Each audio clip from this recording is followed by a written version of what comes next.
Hi everyone, welcome back to another episode of Glasp Talk. Today we are very excited to have Lawrence Yo.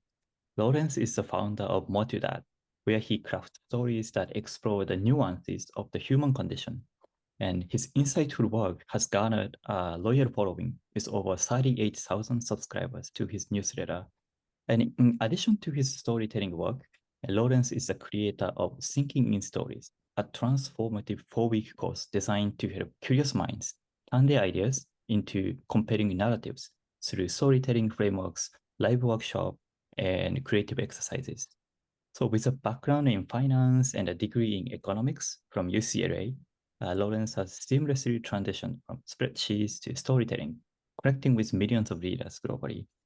And today, we will dive into his unique journey and his storytelling philosophy and how he inspires others to embrace the power of stories. Thank you for joining us today, Lawrence. Thank you. Thanks for having me, Kazuki and Kay. I'm excited to be here.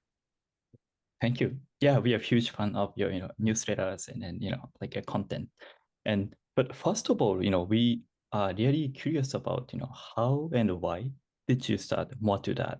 And because your background was like finance and economics, and yeah, we were really curious about that part. Yeah, as you say, I started off as an econ major, and a lot of that is because I didn't know what the hell I wanted to do, and it was like the fewest amount of classes I had to take to graduate. So I chose that, and then after that went into finance. But I always knew that finance was like my way of being able to do something else, right? So it would kind of give me the resources for me to free up my attention to eventually do something that I would deem more creative. And what I first considered to be that avenue was music. So I started off as a music producer. I made a lot of beats and so forth. And so the first leap I took was I left finance to do that full time. And I did that for about 4 years professionally. And then decided, damn, this is not the career to go into. So then I went back to finance. So kind of, but with the intention of, all right, I'm going to go back here because this is, what I know how to do and I could get paid to do this.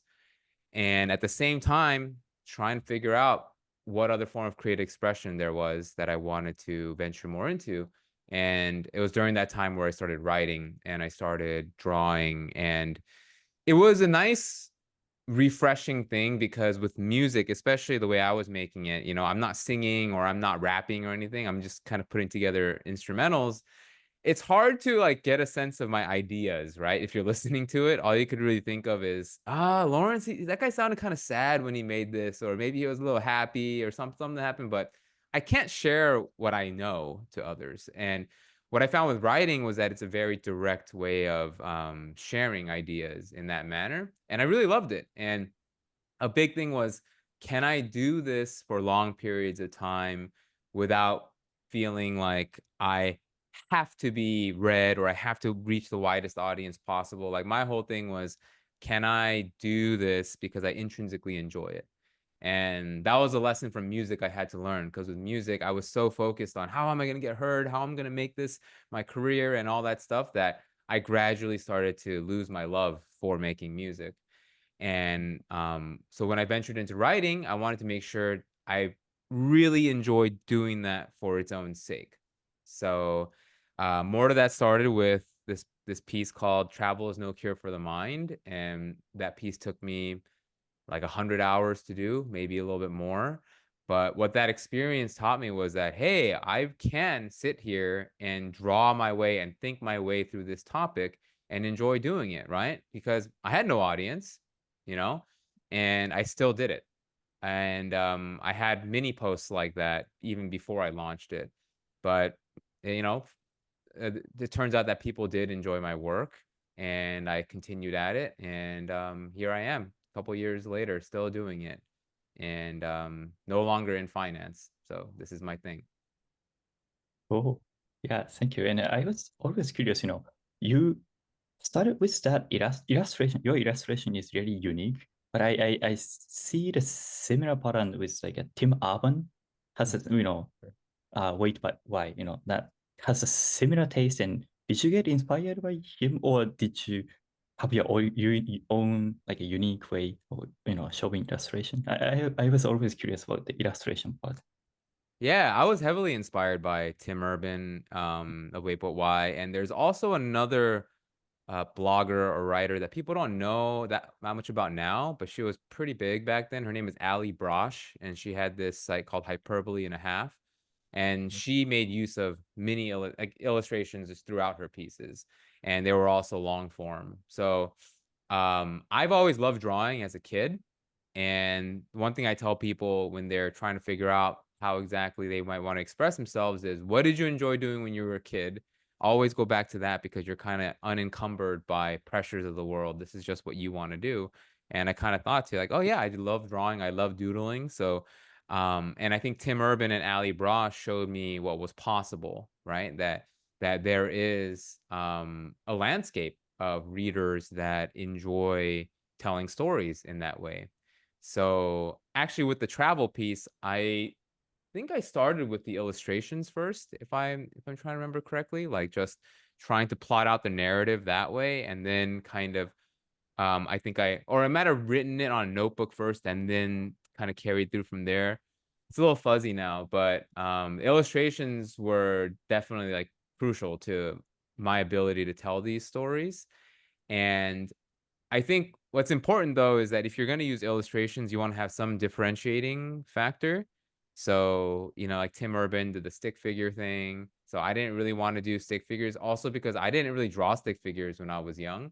I actually drew characters. So the characters that you see on the blog, like I drew those same characters back when I was 12 years old or something. So my one joke I like to say is that my if my 12-year-old version of myself saw, my 30-something-year-old version of myself and I'm still drawing the same stuff, he'd be like, "Dang, your drawing curve, it kind of stayed the same, huh? Like it didn't get any more like realistic or anything." And I think funnily enough, that kind of contributed to the character of the blog. And I didn't know this at the time, but I think what happened was that those illustrations helped to be like a good juxtaposition with my writing because I tend to write about like pretty serious stuff, right? Death, the meaning of life, money, and really adult things. But what the illustrations help to do is to bring some levity into it. And I think that the combination of those two things that seem a little paradoxical is what allows it to resonate. So yeah, it's been a big part of what I do. So sorry, I just wondering, this is a dumb question, but over the 6 years, 7 years, and I was always, when I did, Tim Urban's article and your articles, and I was always wondering, like, did their, how to say, drawings get better over time, or are they intentionally keeping the same quality? And I was always curious about that part, but yeah. Uh, yeah, that's a good question. Yeah, I've never really made an effort to improve, as in like make it more realistic or anything like that, or to switch up my style with it. But one thing I do try to improve at, or like try to better think, is how do I present an idea visually better, right? And that has little to do with the accuracy of a drawing, or if my vector is like a little bit better lined up than before. It has nothing to do with that. And that's the other thing too. I say is that your drawings could suck from a technical standpoint, but really resonate from an emotional standpoint.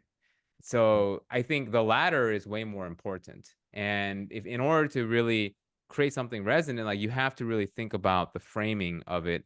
You have to think about, all right, let's say for example, we could go back to the travel piece because I've already talked about it, but I was trying to think of, for example, how am I going to convey the feeling that you wake up, go to work, come back, eat dinner, sleep, watch TV, whatever, wake up again. Like how do I convey that monotony of life and our desire to break away from it by traveling or by getting these novel experiences only to revert back to that again, right? So I had to think about that, and I'm like, I don't want to use the word hedonic treadmill.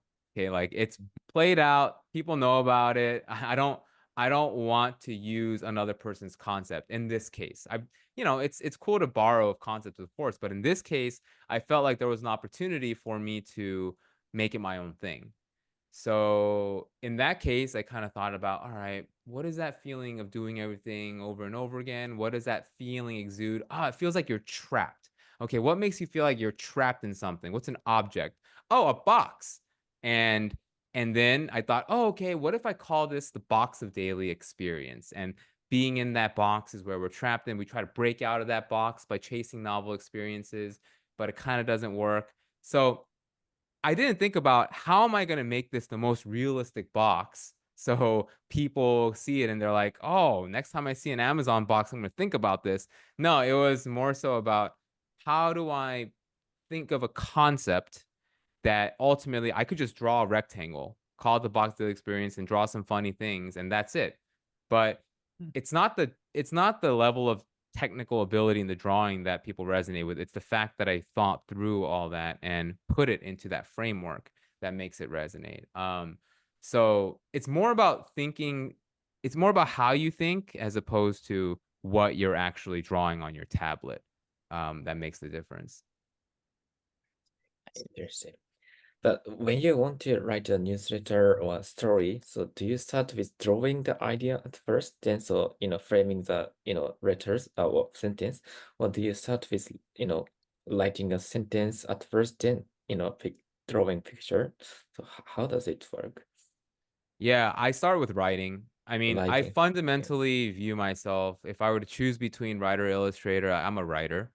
So I start with writing and um but because I know that illustrations are a part of what I do, it has an interesting way of kind of driving my writing in a sense where if I feel like I'm writing and I'm like, "Oh, okay." When I wrote the sentence, I feel like if I put a visual right here, it will help to like amplify what I just wrote, right? Mhm. So there's two ways you could think about illustrations is one, they act as an amplification for what you just wrote. So the reality is you might not even need the illustration there and your piece will still flow. But if you put it in there, it makes the sentences you wrote before hit more. That's one way. And the second illustration is you put it in there because it's needed to explain the concept, right? So if I'm drawing a spectrum, for example, and I have different things in there, that needs to be in there in order for people to see what I'm talking about, right? But a lot of the time, it's just drawings that help to amplify what I wrote. So that means the writing comes first. So I'm writing and I know that okay, I'm just gonna write my way through. If it's a good time to add an illustration, great. Sometimes though, there are some pieces where I'll start with a drawing. And because like I feel like, oh, that drawing is so good, I want to anchor my piece around that. So I have a story called The Nothingness of Money, and it's all about wealth and finitude, and how to deal with the fact that we think about money all the time, knowing that in the end we're all gonna die, and like we know that it's not the answer. And for that, I actually took out my notebook and I drew a graph, a two-axis graph. And if you check out the piece, you'll see it almost immediately if you scroll down. Like you could think of the y-axis as thoughts about money and the x-axis as just time. So birth and death. And basically, it's like I thought, okay, the moment when we're born, we don't know anything about money, right? We don't know anything about it. And then at some point, we find out about it.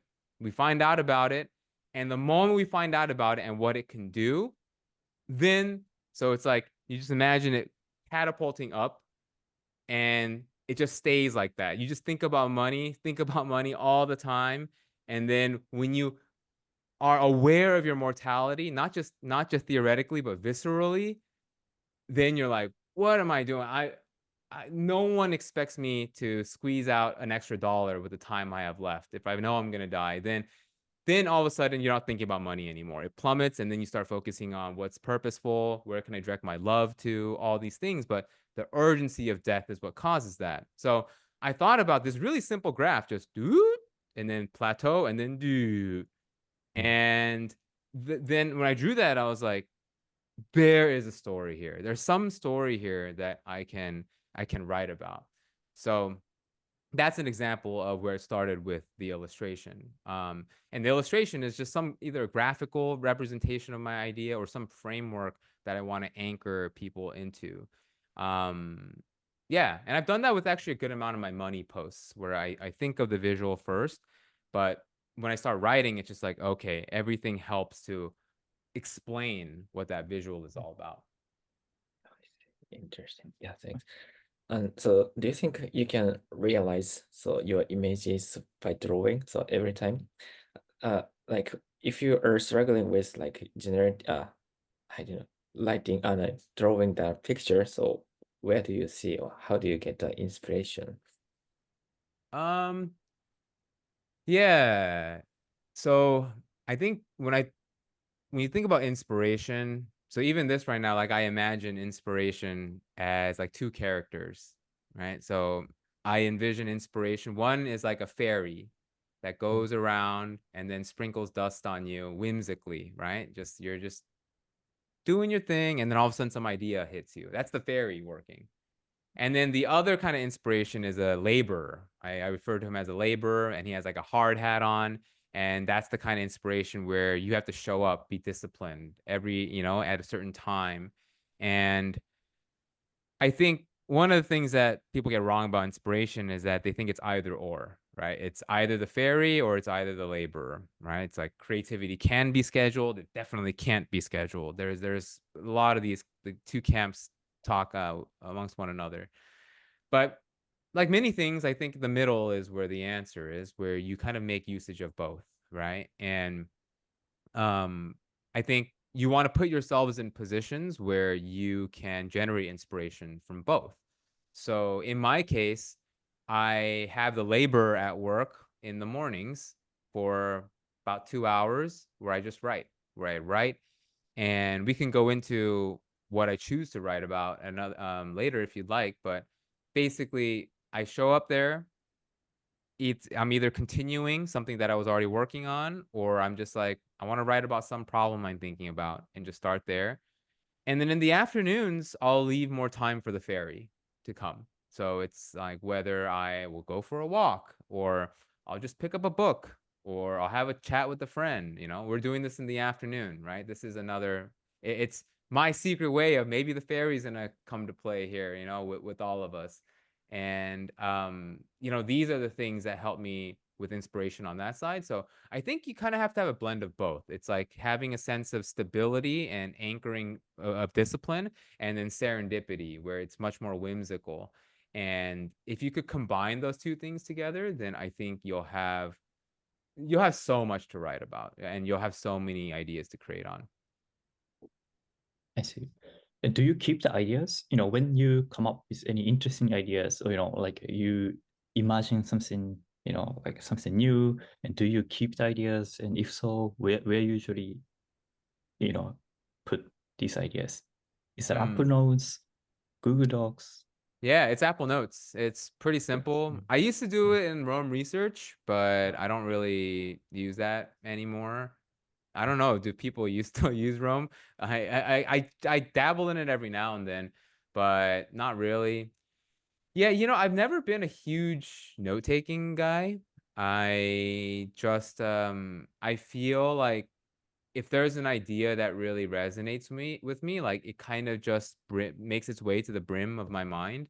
And what the laborer helps me do is to be like, all right, here's all these things you got. Let's just pluck one out and let's just start and see where that goes.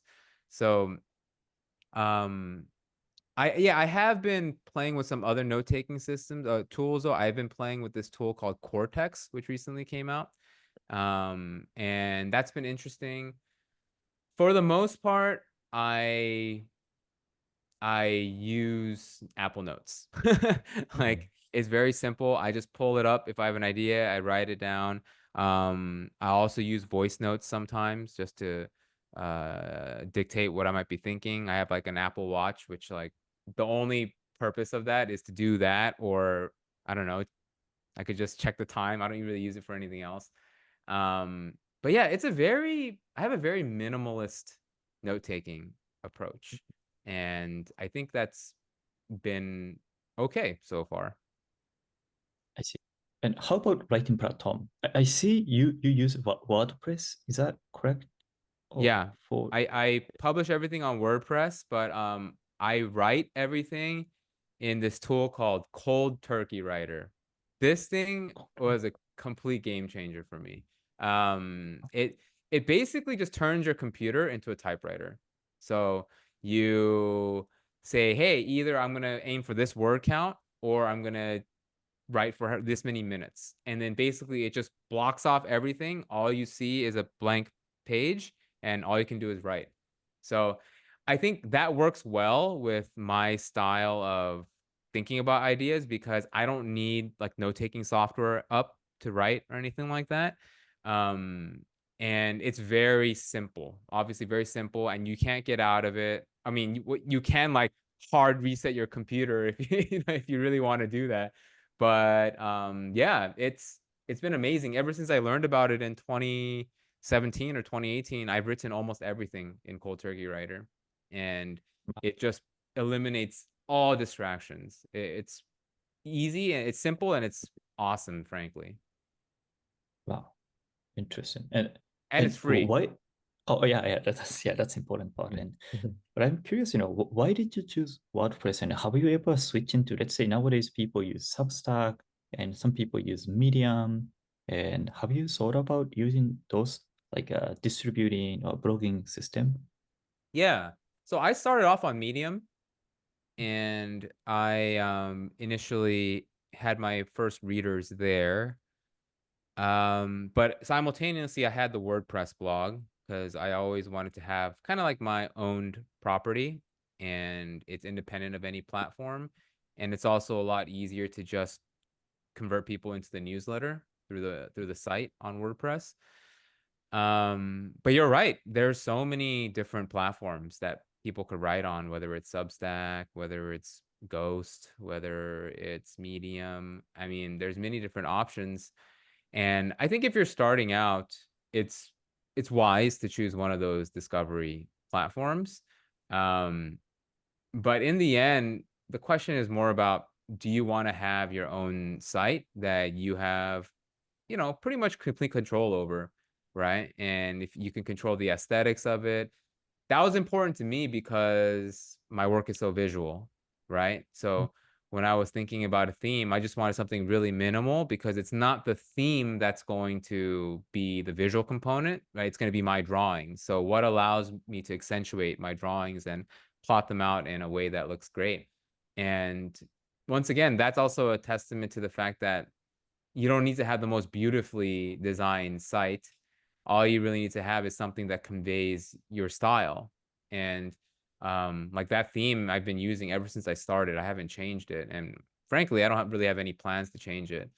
But there is a lot of temptation to jump on one platform, jump on the other, right? If Beehive gets hot, you jump on that. If Substack gets hot, you jump on that. And there's a lot of temptation to do that.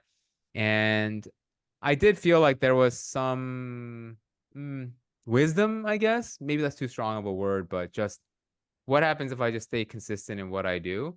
And if things change dramatically, then yeah, I could always jump to another platform. But WordPress offers a lot of different functionality. And I also have ConvertKit integrated, or I guess now Kit.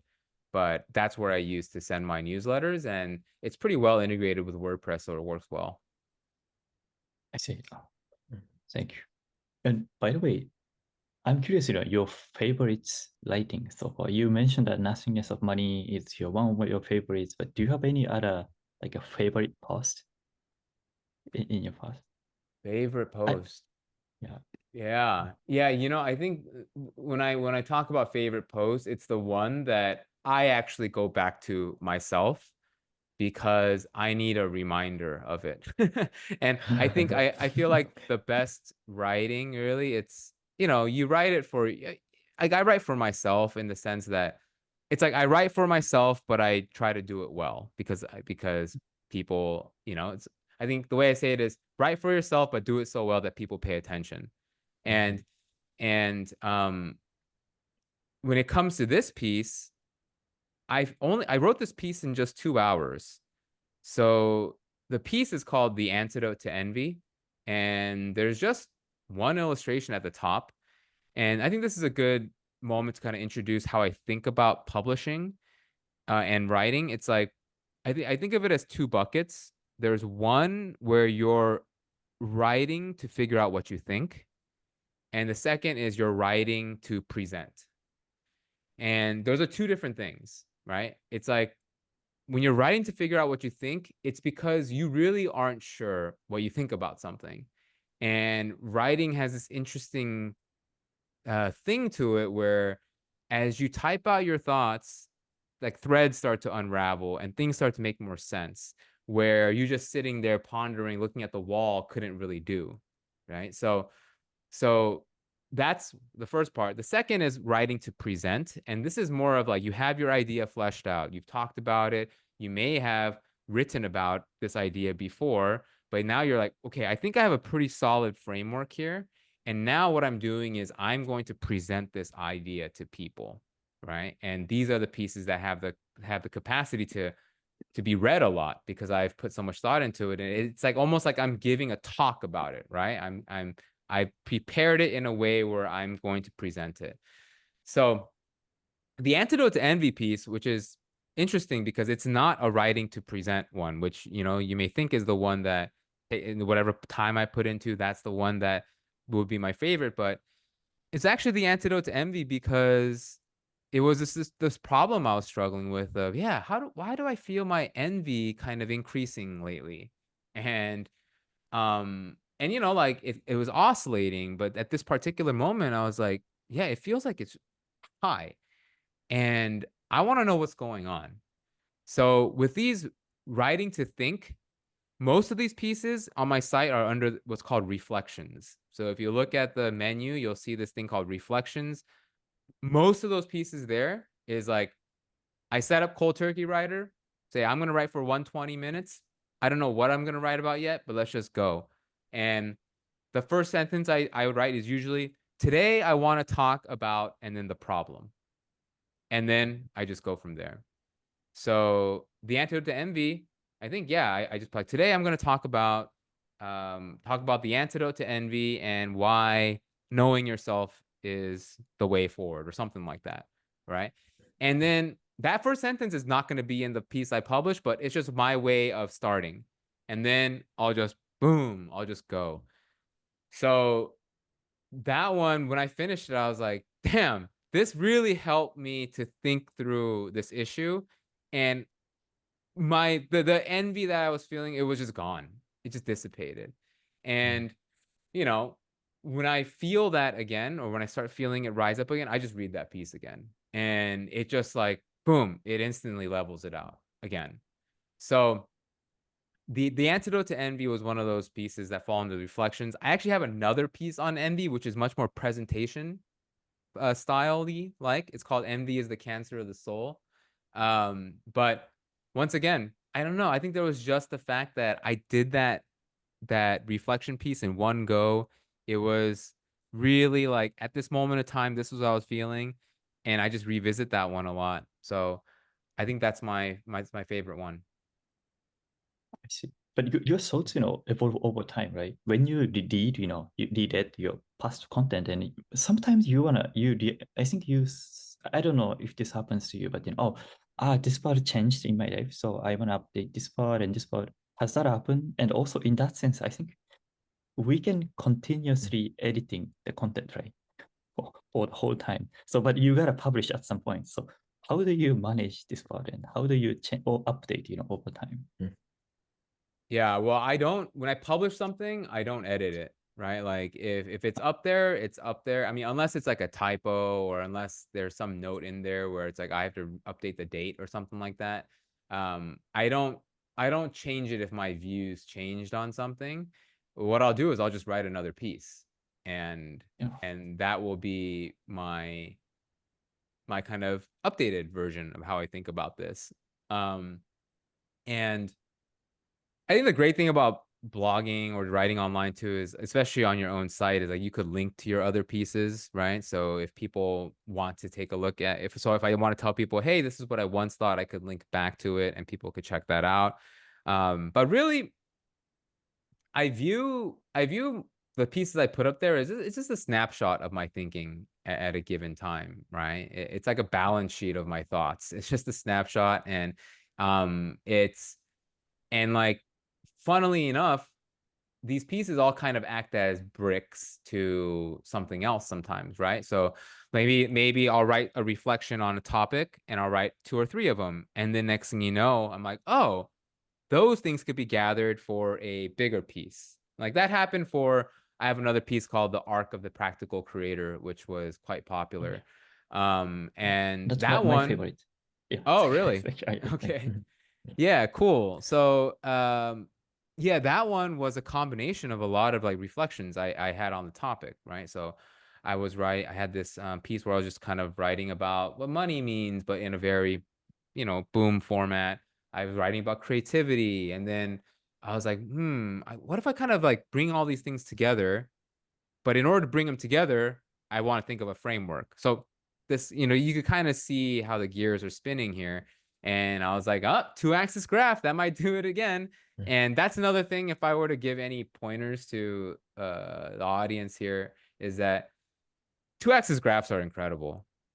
They're so simple, but people love them. And I think because it helps to simplify a lot of complex phenomenons, and you could just do a lot of interesting things with it, and your writing will help to kind of walk through readers through it, right? And of course, Tim Urban does this all the time. And like, you'll what the beauty of, I think, that piece was that it was really just my way of distilling all the writing to figure out what I think pieces into something presentable. Or like, I want to present this because I've thought about this so much. And, like, that's kind of what writing a book is like too, right? If people ever end up writing a book, a great way to write a book is to start writing shorter pieces before then, because your shorter pieces are going to help to inform you of what you may want to take and put into there. So like, these are all kind of building blocks to other things that you could do, and they're all kind of connected. But yeah, to your original question, if I do edit, the way I view it is it's to just to do a new piece, and that's to share my updated thinking. I see. Just curious, like what is the like source of information? So because you're probably reading a lot of books or subscribing to newsletter, or like when you come up with idea, you search something on Google or YouTube. So how do you get ideas, and what is the source of information or knowledge? So I think the biggest well I draw upon is personal experience, and but I look at my personal experiences through the lens of just the general human condition. Like, I have this belief where if I understand myself better, then I could understand anyone better, because we all share very similar characteristics. We all share very similar emotions. And if I could think of, all right, if this experience made me feel a certain way, and what were the lessons I drew upon that, then I could translate that in the form of a story that other people could relate to. So I think about, yeah, personal experience is my first well I draw upon. When it comes to secondary sources or external sources, probably the thing I draw upon most are books, but I don't know. It's interesting. I don't really draw upon them that much either. I read a lot of fiction, actually, as opposed to nonfiction. And I wish there was some like clear-cut lesson here, but I'm not sure if there is. I think that when you're too embedded in your own silo, so let's say I'm a nonfiction writer, right? If I just read nonfiction, I don't think that will allow me to kind of expand beyond what I currently know. And it doesn't really stretch my imagination. But if I read fiction, it's what it does, it's not really what the author is saying in the form of an idea that I could use, but just the fact that I'm in a whole nother world and I'm in that world and I'm like seeing how these ideas are unfolding. I'm like, damn, that's cool. That's cool how he or she could take this idea and then put it into a world and communicate it that way. Like I feel very inspired by that. And I think that also I could embed some of that into my work too. About when I come across an idea or a quote, even in a nonfiction book, it's like, how do I build a world around that, as opposed to how do I just drop this quote in here to support some point that I'm making. Of course, you could do that, but I think going beyond the domain of where you operate in really helps you connect dots that you don't know were there. Um, And like I think that's what all the great thinkers have been able to do. I think it was Schopenhauer who said that talent talent hits a target that everyone sees, but genius is a target that hits a target that no one can see, right? So it's basically like you're just trying to extend beyond whatever you can see. And I try to do that with reading fiction, and honestly, it's just a lot more fun to read fiction than to read nonfiction book after nonfiction book. So I think in a way it gives me ideas, but not in the sense of quote this, quote that, but just different ways of thinking about something. So one thing I would recommend is like, what's your domain of interest if you're in nonfiction, and then what's the fictionalized version of that that's available. So I'm really interested in philosophy, and the fictional version of that I could delve into is like Dostoevsky, the brothers Karamazov, or one person I've just been heavily reading is Ted Chiang, who's an incredible sci-fi short story writer, and his stories are very philosophical in nature. And there's also Jorge Luis Borges, who writes philosophical short stories. So I read a lot of those folks. Ursula K. Le Guin, she's amazing too. So there's all these different people that have nothing to do with nonfiction, but my interest in philosophy is found in their works a lot of the time, and that really helps to broaden my mind. I see. And yeah, I love the quotes, and I love how you get ideas and inspiration. And recently I read the whole series of the Three Body Problem, and that's the sci-fi, fiction, and that's really interesting. That, like reading fiction, and as you mentioned, reading fictions, sci-fi gives us like a really long-term perspective, and it was the like, yeah, it's a fiction, but it's a potential future, and as you mentioned, like a philosophical perspective of the universe, and that sometimes gives us a new idea, and yeah, I love it too. Yeah. Yeah, because there's no inherent utility in that, right? Like you read it and you're like, okay, I don't know how I'm gonna apply this to managing the team at Glasp or Yeah. or Yeah. anything like that. But I think what it does for you is that it shifts what you may think is possible and what a future can look like. And I think like also with like Shishi and Liu and the three body problem, it's not a story just about what the world is like and this high level view. It goes down into certain characters, right? And how they feel about that world. And that's what fiction does. It's not the entire world. It's always done through the perspective of a few people in that world, right? So they're trying to humanize that world. No matter how science fiction-y it gets, no matter how crazy it may seem, what is unchanging are the ways in which we process that stimuli, right? And the way we think about it and our emotions about it. Like that's what these fiction authors tap into. And you internalize that, I think, when you work in, whether you're building a company or you're writing online or writing nonfiction books, like there is something about you putting yourself in this fictional character's shoes for a moment that helps to kind of broaden the way you view this. And I think it does wonders, but there's no immediate utility. I think you have to just go into it with a sense of this seems really enjoyable. And then when you close the book, you're like, damn, I don't know what that did, but that did something. Like, and the trust that that something really does matter in some way. Yeah, in that sense, like I think the efficiency is the enemy is, yeah, it's one of my favorite, saying or quotes. And yeah, so we What is try that? to be efficiency is the enemy, Uh, eventually. Yeah, yeah, yeah. I like Yeah. that saying. Yeah. And by the way, I'm curious about, you have about, 40,000 subscribers so far, but, I'm curious, how did your newsletter grow over time? Was there any like a certain blog or post, went viral in the past? Or yeah, or is that like a, like a incrementally grew over time? Yeah, it's generally incremental, but there have been some posts that just were very popular. So I mentioned the travel post. That was very popular, I think. And that was the first thing that I wrote. I want to caveat this though by saying that I was writing on Medium well before more to that.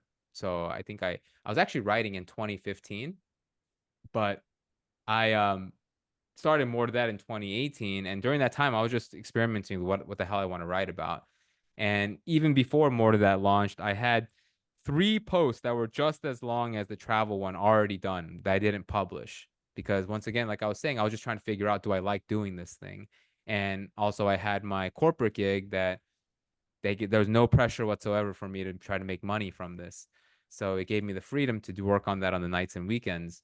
So I had these 3 things done.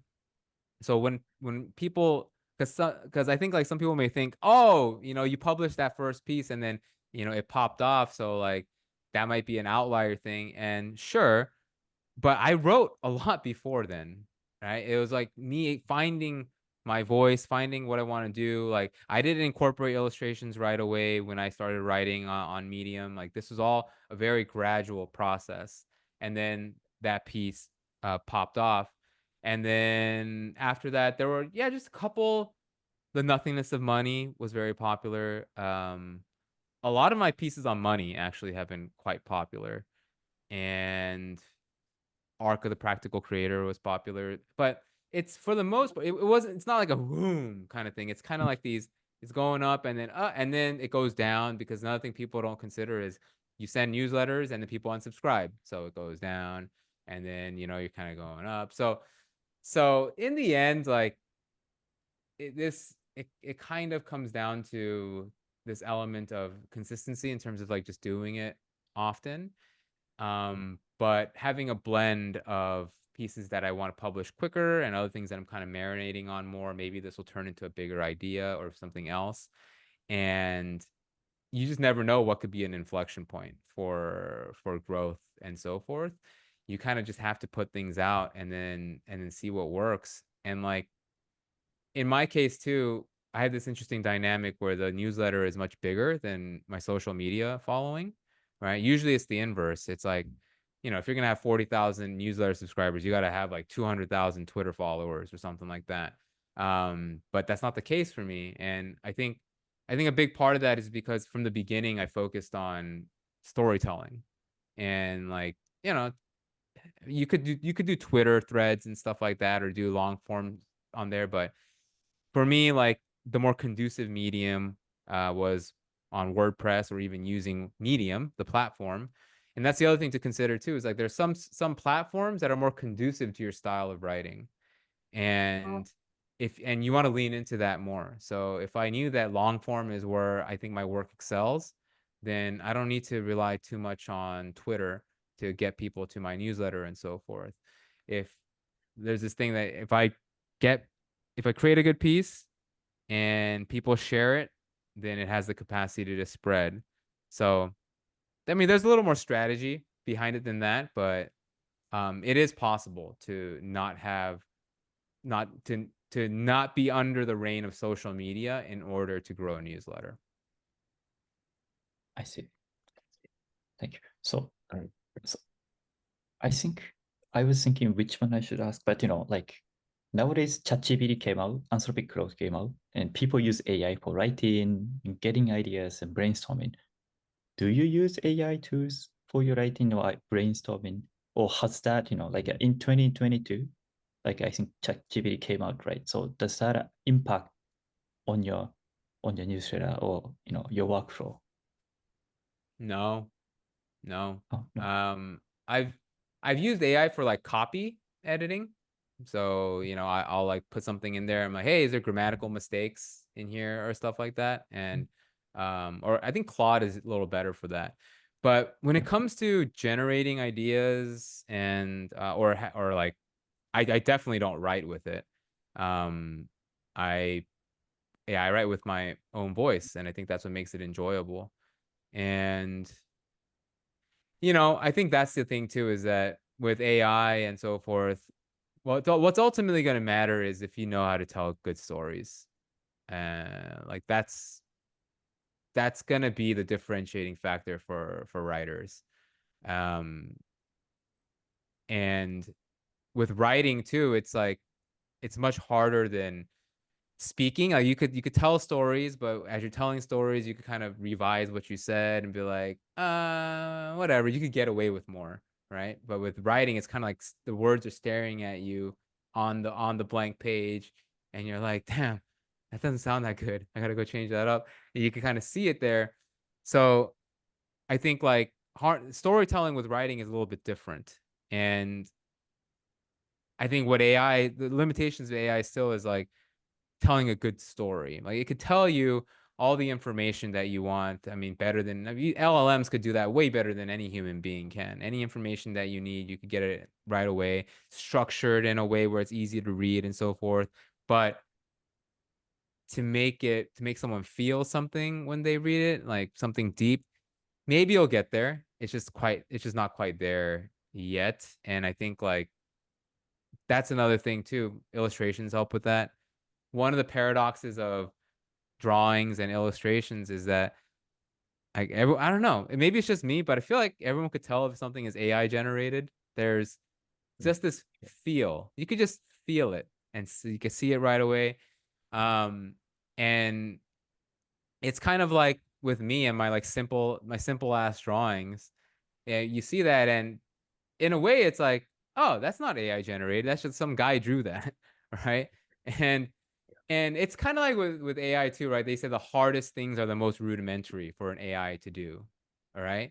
Um, but I think it's the same thing with like with drawing or with storytelling. It's like to tell simple stories well, AI still has a hard time doing that.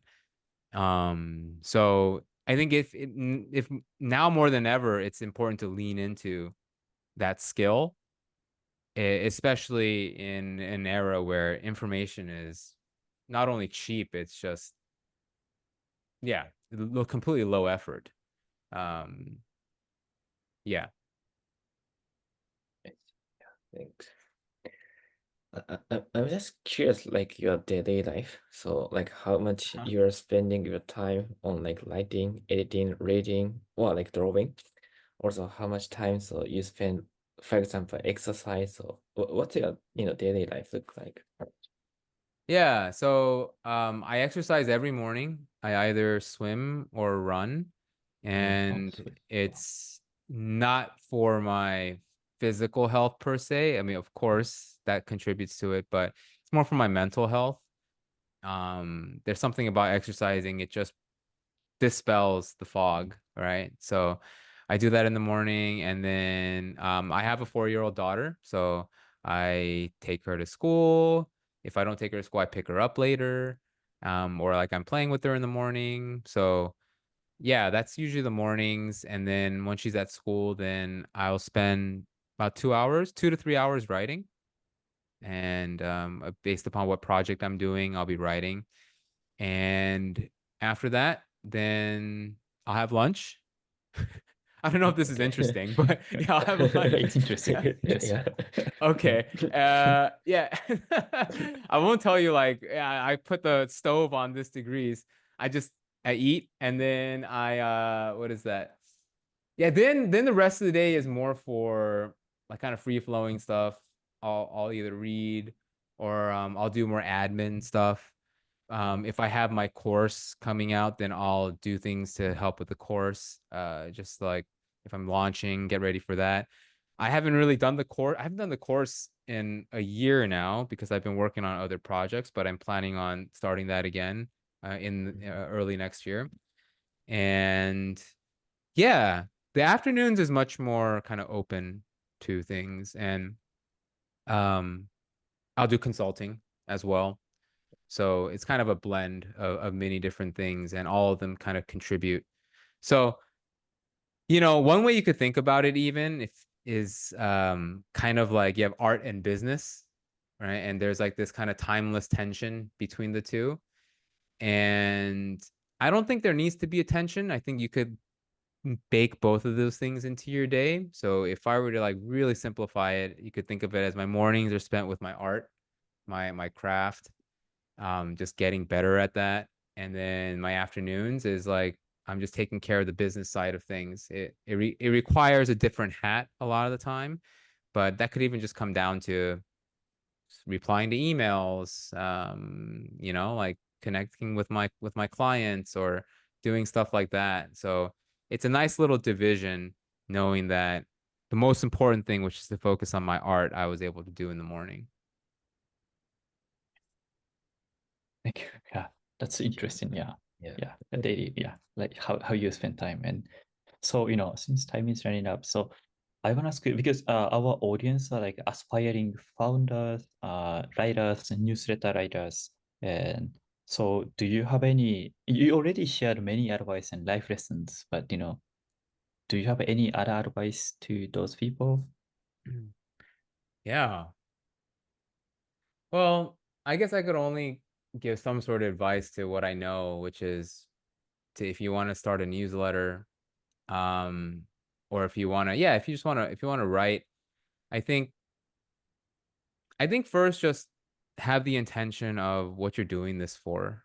All right. It's like, what are you, why are you writing? And I think like, of course, the immediate thing is, okay, well, let's say I'm writing because I want to share my ideas, and that's wonderful.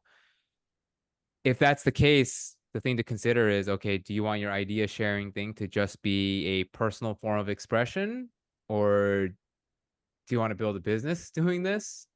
Because those are two different things, and there's different approaches. So if you want to build a business doing it, then you have to explore what it means to do this for yourself, but to also provide value to others, and like to kind of marry those two things, which is very difficult. So here's my advice in the beginning.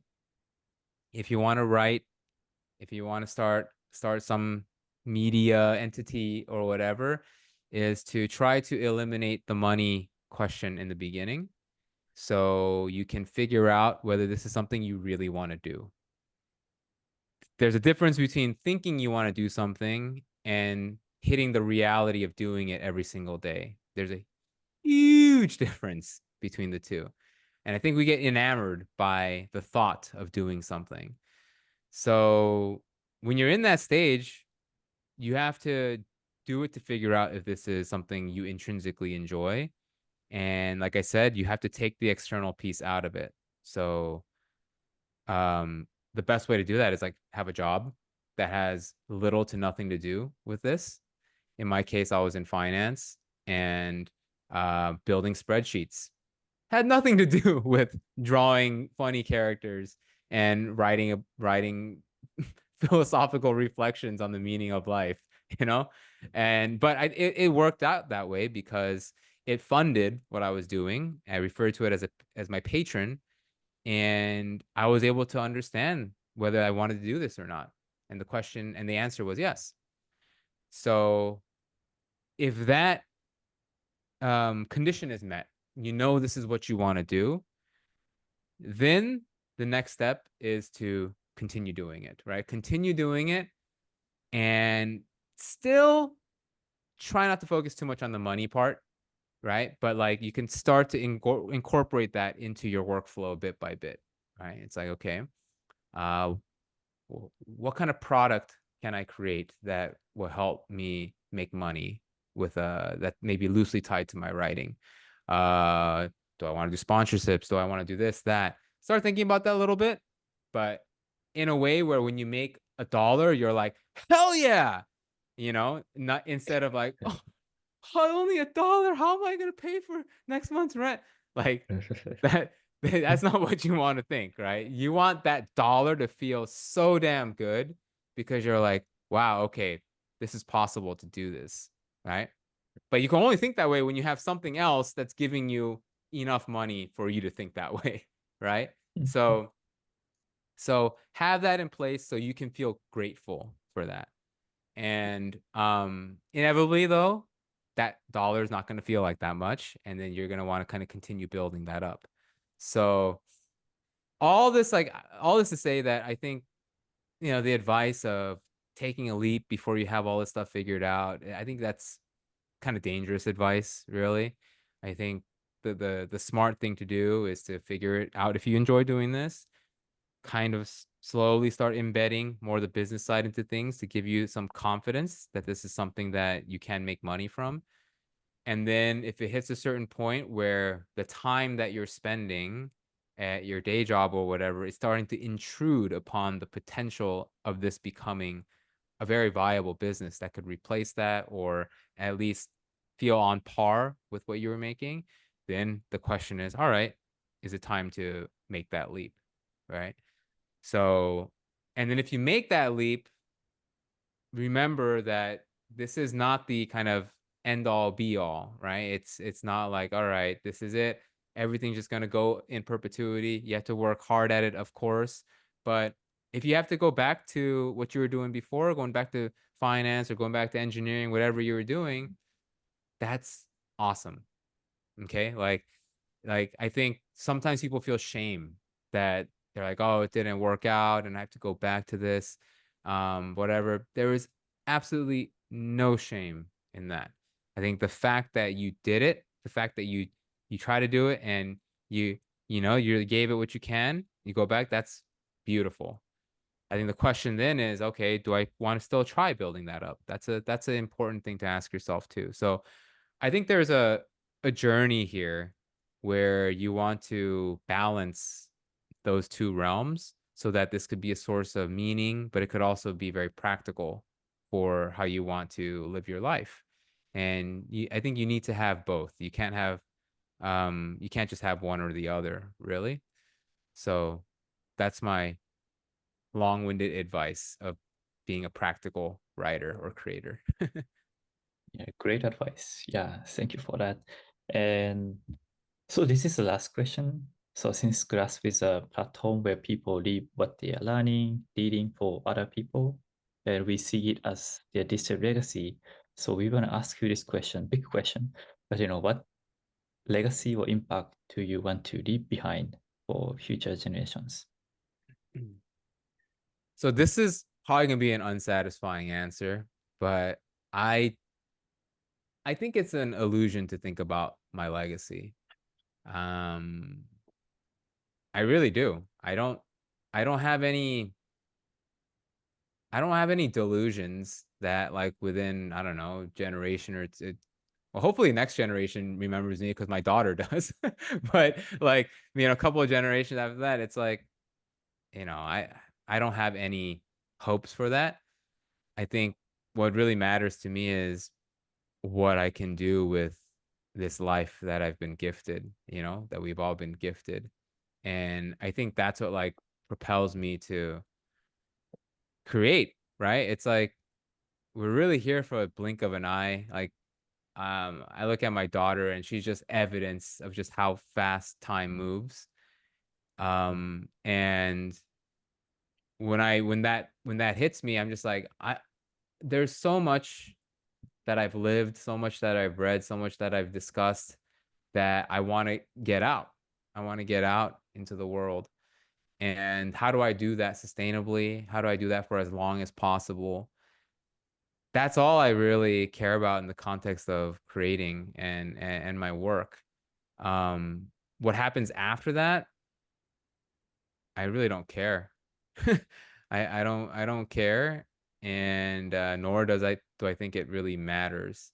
So I think all this to say that like the I don't think the promise of a legacy should influence what you do in the present moment.